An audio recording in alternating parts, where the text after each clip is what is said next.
What has happened to the American dream of home ownership? Where are all the houses for young families?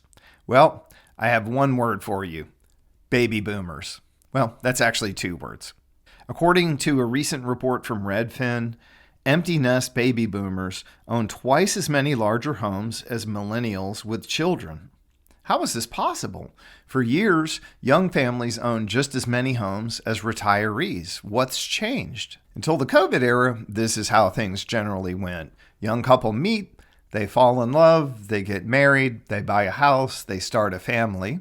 They buy a bigger house, they have more kids. Those kids eventually grow up. They eventually realize we've got too much house. Let's sell it and buy a smaller house. That's how things have typically gone, and that's how they work in a normal market. We are definitely not in a normal market.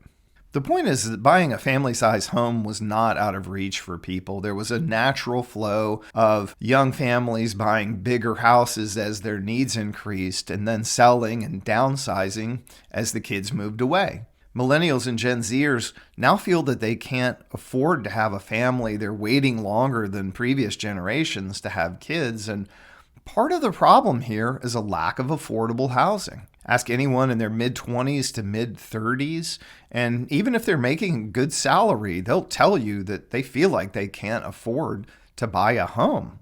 They're worried they'll always be renters. What's happening to the American dream of home ownership? Well, more and more, I think that the baby boomers are one of the keys to understanding what's going on in the current housing market. The baby boomers were born from 1946 to 1964, so the oldest of the baby boomers are getting close to 80, and the youngest of the baby boomers will all turn 60 this year. As the baby boomers are aging, they should be downsizing, but they're not.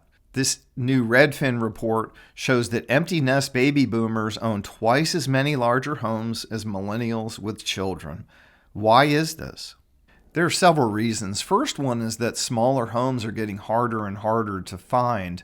Virtually every house built in Atlanta since about the mid-90s is a multi-level home with stairs. In my North Decatur neighborhood here in Atlanta, we have what's called a naturally occurring retirement community.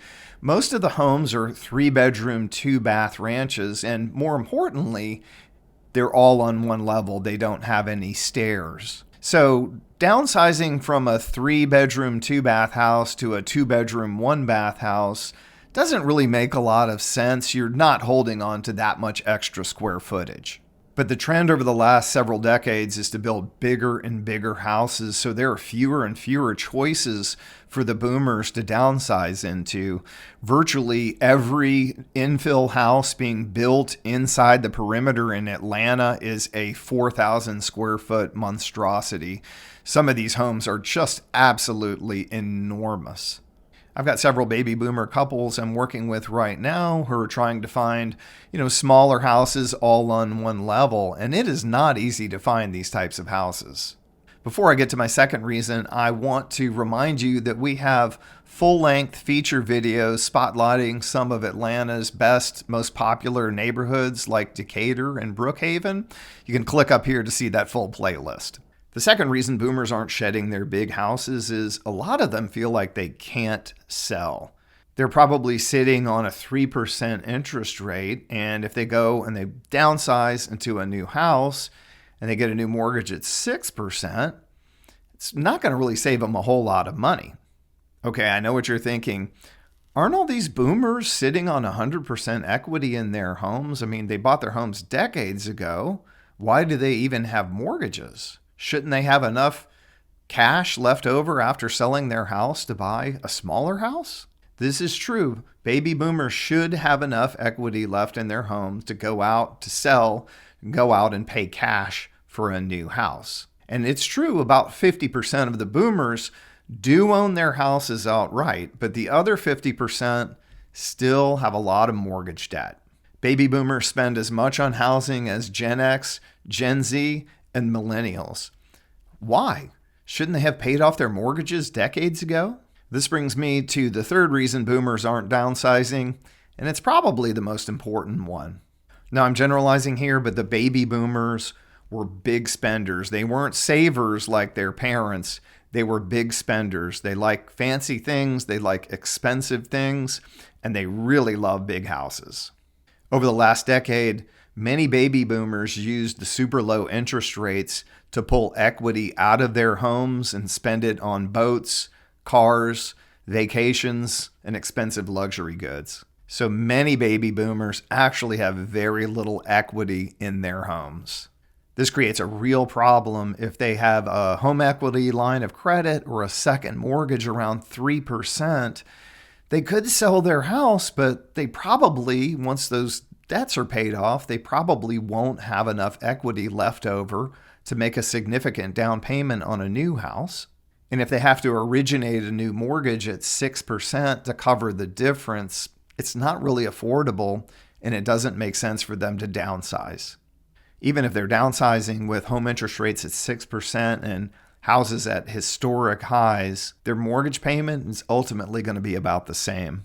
So the reality is the baby boomers are big spenders, and many have tapped their home equity to the hilt. So many don't have the liquidity needed to trade houses, especially if they have to originate a new mortgage. Again, I'm generalizing, but this is a far bigger problem than most people realize. So we need the boomers to downsize. The bad news is that they're having trouble doing that. Now for the good news, or at least an optimistic look into the future. The baby boomers still control half of the household wealth in this country. If you add in their parents, the silent generation, they controlled 2/3 of total household wealth in the United States. 2/3.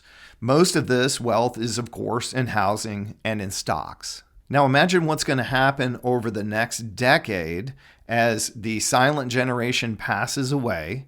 The oldest of the baby boomers approach 90, and the youngest of the baby boomers turns 70. There'll be a flood of wealth being transferred or sold to Gen X, Gen Z, and millennials over the next decade, and this is going to be a sea change in American housing. Right now, the demand for housing is very high and the supply is very low.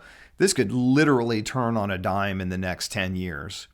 Just do the numbers in your head over the next 15, 20 years. You could easily see how most of the household wealth currently being controlled by the silent generation and the baby boomers will end up being sold or transferred to these younger generations. And I think that's a very optimistic look into the future, of somewhat distant future. It's still something that we should be aware of and hopefully look forward to. As for right now, today, I think expecting some huge wave of baby boomers selling their huge houses to the younger generation is probably not going to happen. Hopefully things will eventually loosen up with interest rates and maybe get some of this inventory unstuck. But for the immediate future, I think it's still going to be a waiting game. So as always, thanks for watching. Feel free to reach out with any questions you might have about the Atlanta real estate market. My contact information is in the box below. I love to talk to people and love to help them. If you're planning on moving to Atlanta or making an investment in Atlanta, please feel free to reach out. Thanks for watching.